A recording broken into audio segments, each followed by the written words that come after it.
Ron James is our iconic Canadian comedian, a one-of-a-kind, flag-waving, people-loving East Coaster who has, over the years, brought laughter from sea to sea to sea.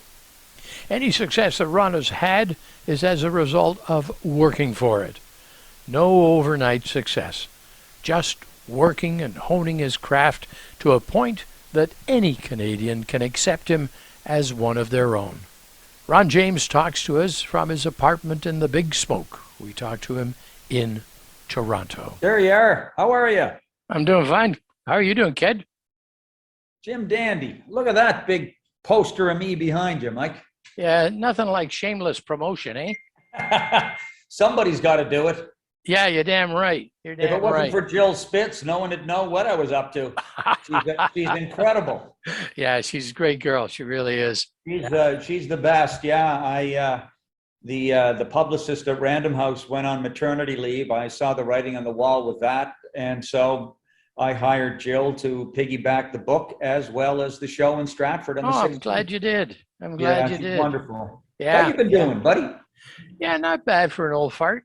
This is awfully nice. I appreciate a big star like yourself spending a little time with me, Well, you got all those promotional cap for Algonquin Park, by the way. You got all these big time radio and TV hosts that you've been doing interviews with, and I'm a guy who'll do an interview for, a gas coupon or a pound of bacon, A gas coupon or a pound of bacon. You'd be surprised. I've worked for a bag of smelts before, so don't. Hey, I want to, before we go too much further, I want to thank you for the very kind inscription in the front of your book. That was very nice of you to do that. And over the years, it's always been my pleasure. You're just one of the best, and both as a human being and as well as a professional. And guys like myself, we just like to help good people, Well, buddy, I've always felt at home when I've talked to you, and I got to tip the hat to the parents that raised me too. My folks were. There used to be a song, there's no price tags on the doors in Newfoundland. And my father was a Newfoundlander, and his mother, apparently, it was the place to stop in Halifax during World War II, with everybody headed overseas. And my father carried on that tradition. He was very hospitable. The door was always swinging off the hinges with somebody crossing the threshold, and he'd pour him a drink of rum, or mom would have a pot of tea on. And, I don't want to paint a maudlin picture of home because, he was a foot stomping, door slamming, profane Newfoundlander too. But he took, as I said in his eulogy 5 years ago this August, which I can't believe is here, that he measured a man by the size of his heart, not the weight of his wallet. Yeah. And with so much today that's based on, people bandy this term celebrity around in Canada, which I always thought was an oxymoron here. It's just, look, we're all trying to make a living and put one foot in front of the other and make tomorrow better than today. Red carpet seems like a strange phrase here. When Tiff shows up and starts and the Hollywood stars come here and Toronto loses its collective mind, I'll be in Nova Scotia with my fly rod. So there you go. Yeah. Well, you've done a lot of that across the country, and I have. And some of the pictures that you've had of your trips and the events during those trips, just some fabulous spots that you've been to, and of course they appear in your book a fair bit as well. You tell some great stories about some of that stuff. I was describing to a friend yesterday your book and why he should rush out and get a copy. And I said, well, let me give you a sample. And I told him about your comment about your father not getting a Christmas present. He only had one Christmas present. Here's what it was. I got. and when I finished with that story, my friend was just about on the floor laughing. He was sold, was he? He was sold. They write themselves, They do. Well, but that was the thing, that was the spirit of place, and I really, the book is a love letter to the country that I wrote during the dark days of COVID. And its deadline was a light at the end of a long tunnel. Yeah. That kept me going. And so I was very diligent about keeping journals when I first hit the road before iPhones became such a ubiquitous presence in our lives. And that dopamine hit began, and we needed to pick them up by studies 150 times a day on average, they say. And I would talk to people. They would just start talking to me. And it was also before I'd had a lot of visibility on television. Maybe they recognized my voice from some radio performances or such, or maybe from old commercials, or my poster around town, but they weren't intimidated to talk. And there was and I mentioned that in one of my stories. I always found that they weren't themselves once the cameras turned on. Yeah. Yeah. And I found that the written word allowed me, at least, to explore the emotional narrative of my journey, and not just the comedic one. Yeah. Well, you tell so many great stories in your book about not only your career and kind of the stages you went through in what we'll call finding yourself, but you also talk about all the places in Canada that you've been, and the people that kind of come into your life. The senior Aboriginal lady that got in your car just outside of Carcross. I love that story. It's a goosebump story, and I'll tell you, it's thank you. I mean, I was already 10 years into touring, and as the book talks about, the pressures on family life we're building, and I mean, the road takes no prisoners, and comedy doesn't suffer fools. And I was on the road an awful lot, and I remember thinking about packing it in, and I took 2 days outside of Whitehorse at this cabin. And there had been real mild weather for about 10 days. And then there was a flash freeze down to -35. And I had gone that day for a hike in the forest up this mountainside, and following a light dusting of wolf tracks in the snow. And that's when I saw the grizzly bear tracks about an hour and a half in that had been made in the slush probably yesterday. And I went, oh, dear God, he's up for a snack, and it's not going to be this Maritimer. So I turned on my heel and made a beeline for the car, singing Battle Hymn of the Republic at the top of my lungs. I got in the vehicle, drove back to the cottage, had a beautiful sleep, woke up in the morning and saw the constellation of Orion sitting so clear in the morning sky, his sword looked sharp enough to cut you. And it was -35. It was that teeth hurting cold, but a clarity and with the champagne air that gave you thanks for being alive. Anyway, I was driving back to Whitehorse, and it was still dark. It was only 5:30 in the morning, and about 6 o'clock actually. And I see this lone figure standing beside the road with the thumb out, and I went, "Wow!" I stopped and I said, "Well, if it's a serial killer, it's going to take him an hour and a half to get the butcher knife out from beneath the layers of Gore-Tex." So I backed up, the passenger side door opened, and this ancient, well, not ancient, but she, an elder indigenous woman looked in the car and she went, "Hey, good vibes in here, eh?" I said, "Where are you heading?" She said, "My name's Helen. I'm going to the Salvation Army for church service, but nobody's awake in town to drive me." And I didn't see much of a town, but primeval forest. I said, "Well, get in, I'll give you a lift." So we're driving in. She said, "What are you doing way up here?" I said, "Well, I had a couple of days off, so I had a cottage. This person in town gave me their cottage. I went for a walk in the woods." She said, "By yourself?" I said, "Yeah." She said, "Whoa, God was watching out for you." I said, "Why?" And she said, "Well, the bears are awake, and mild weather's got them all mixed up, and they're hungry. One of them has taken the dogs down by the lake and taken everything but the head." And I thought, I hope you're not a shapeshifter, because you're really going to trash this rental car. And I said to her, I said, "Oh, no, that's okay, Helen. I was singing Battle Hymn of the Republic at the top of my lungs, and I'm such a poor singer. that every wolf or bear in 120 kilometers would have had their paws over their ears. And she goes, ha, ha, ha, ha, ha. You should be a comedian. Didn't know who I was, had never seen me before. And it's one of those wonderful validations that the road gives. Yeah. Once you step beyond, or I did, beyond the myopic perimeter of the big smoke and embrace this wider world of wonders, it provided me with remarkable rewards. Besides a living, allowing me to build a home in Toronto years ago and put my kids through university, it allowed me to actualize my calling.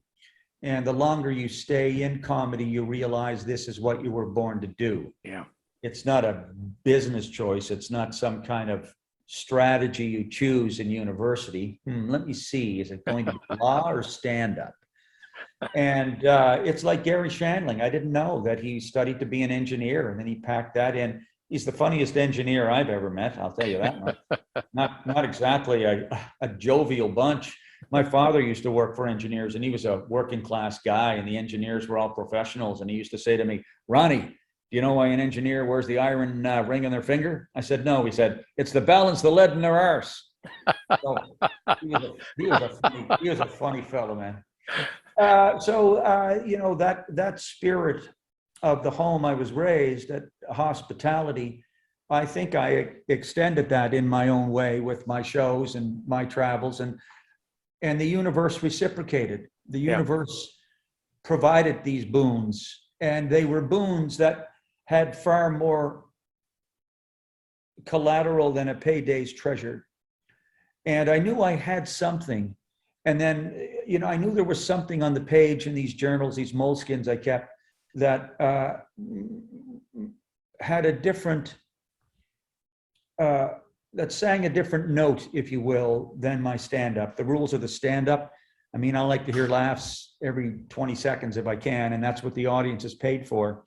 And so I give that. But one of the rewards of the book was to be able to balance the narrative with humor and heart. And that's what I shot for. And, you know, the book You've was done it. one of the top things. Yeah, is in the top 10 for a Leacock Award, but there's some pretty stiff competition there. And I'm happy to say I'm in the company of my buddies, Rick Mercer and Mark Critch, and other writers as well, of course. But,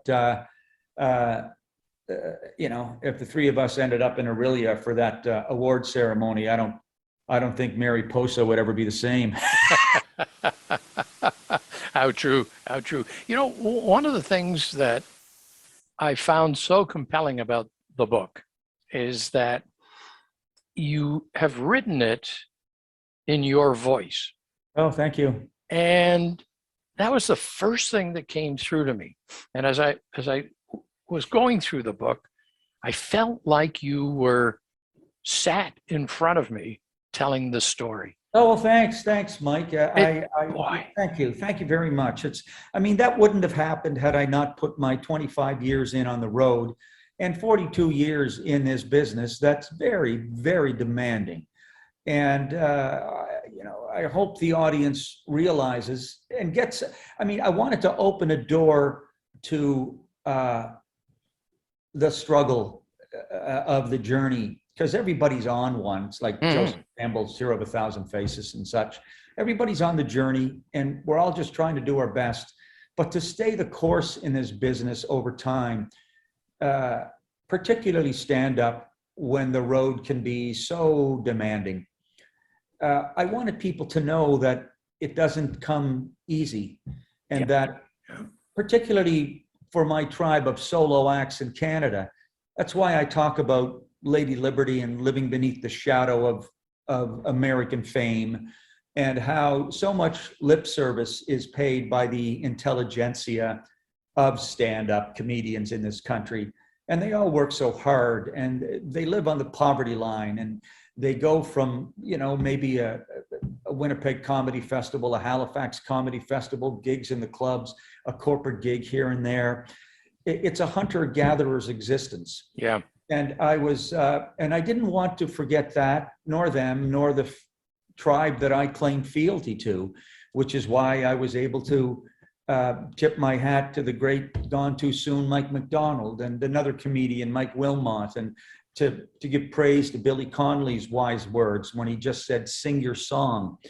And to some of the more peculiar experiences I've had in my travels, like when Chubby Checker in Los Angeles told me that he invented mock chicken, but his manager stole it from him. It was one of the more peculiar conversations I've had in my life, right up to sitting across the table in the cafeteria from the one and only Tiny Tim, who told me that Davy Keon, as far as I'm concerned, was the best right winger the Maple Leafs ever had. And I thought, no one's going to believe this.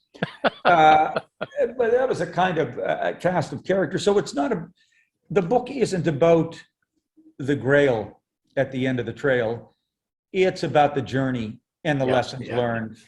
And I talking about the book now, and now that it's done, it's and hardcover, and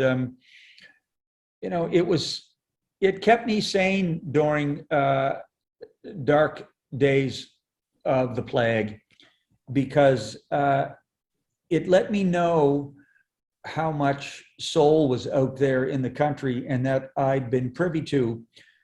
And as this nation and the world gets so polarized by autocrats manipulating emotion and dime store fascists influenced by Trumpism and the amoral mandate of the Republican Party south of the border, I mean, I'd hate to think that our civility in the land of peace, order, and good government is in jeopardy.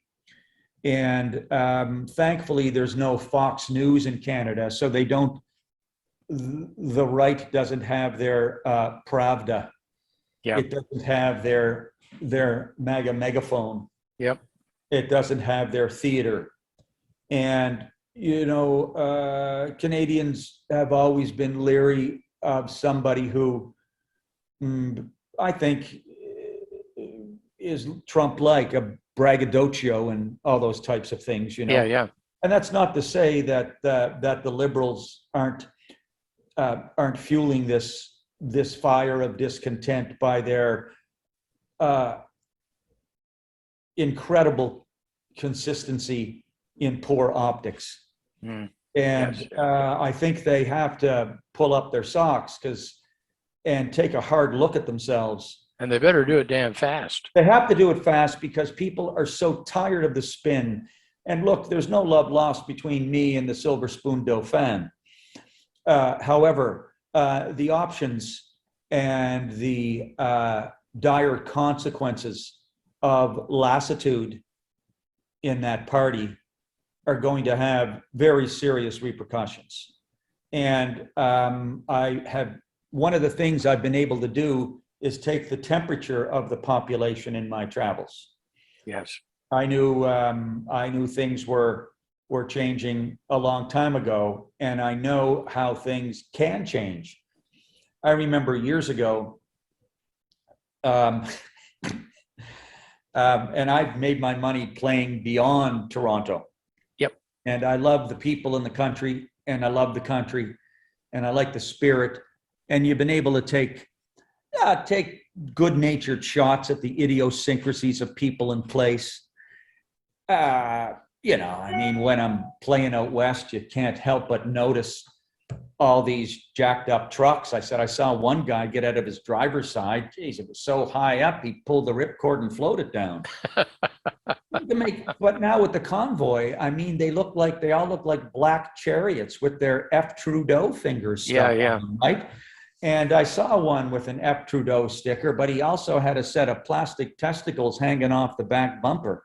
And I said, when you see a pair of plastic testicles hanging off the back bumper, you know there's a real dick behind the wheel. Now, my uncle was in a convoy, but it was World War II in the Corvette Navy, 21 years of age in those floating tin cans.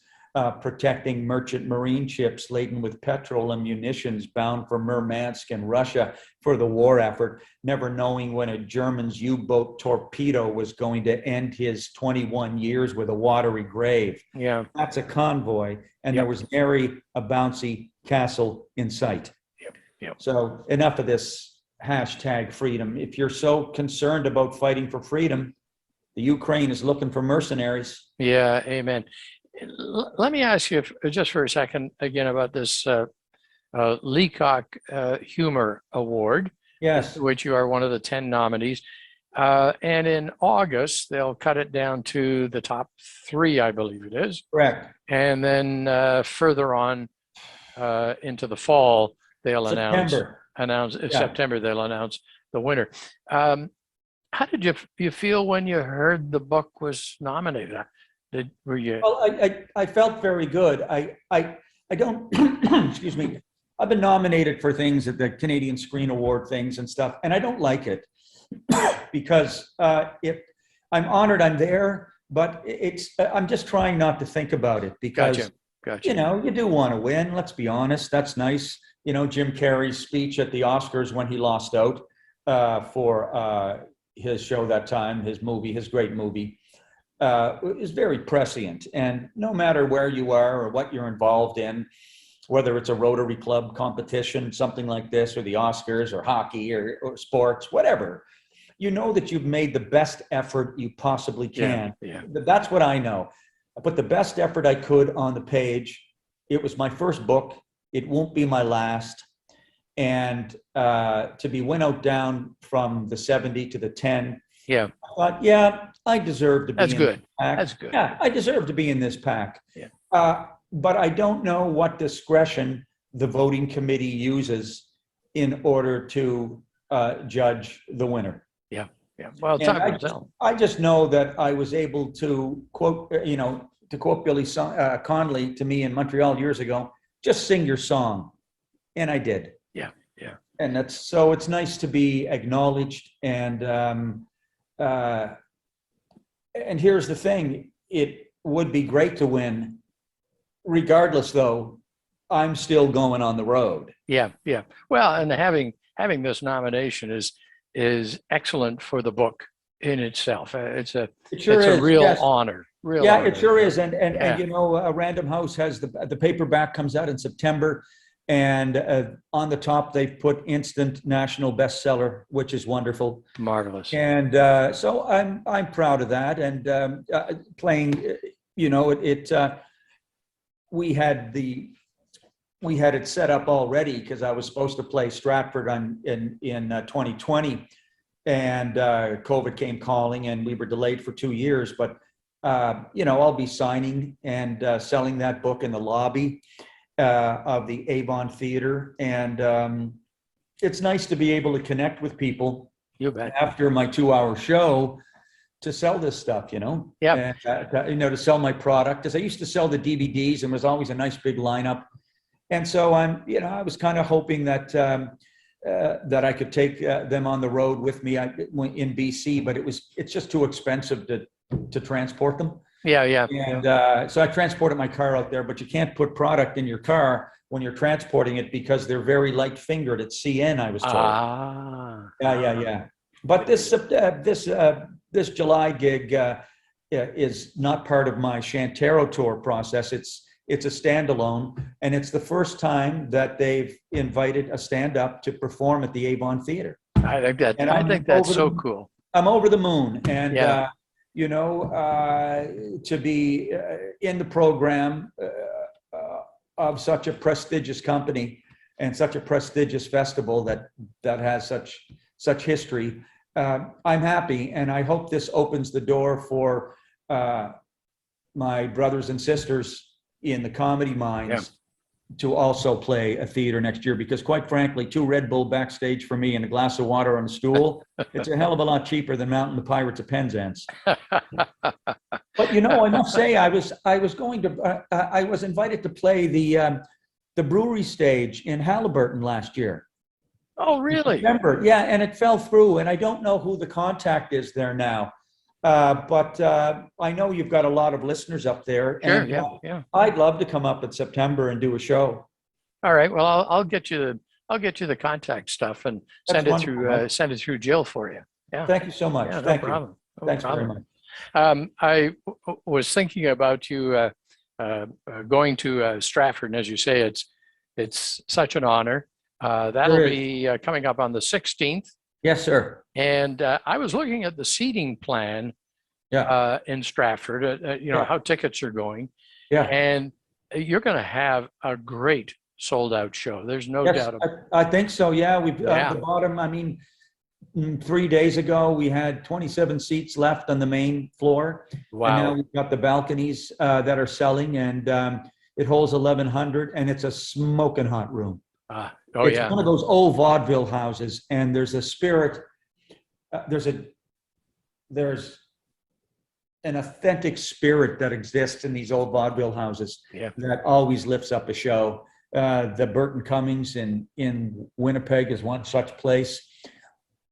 And the Winter Garden here in Toronto, the Elgin, the Royal in Victoria. Yeah, all great. Yeah. All great. Yeah. Excuse me. I've done my several COVID tests, and I'm fine, but I've got this summertime itchy throat. I don't know what the heck it is. So many people who have gone through that have had this little cough. And my wife and I had it a couple of months ago.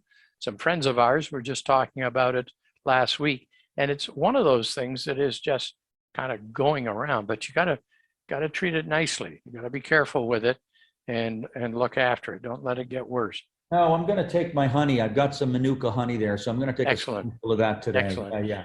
I'm glad to hear that you may be planning somewhere down the road to put pen to paper once again, because I've only got a few pages left in your book, and I was just thinking about it yesterday. I said, "Gee, I wonder if he gets the girl, kisses the horse, and rides off into the sunset singing Happy Trails, or will he be back in the page one more time?" Well, I hope to be, sir. It's a long process. It's a long, arduous, lonesome process writing a book. Yeah, yeah. And it was. I'm a people person, and I'm looking forward to heading back to Nova Scotia shortly after my performance in Stratford. But I will have to get jazzed up for that one. But there is definitely another book in me.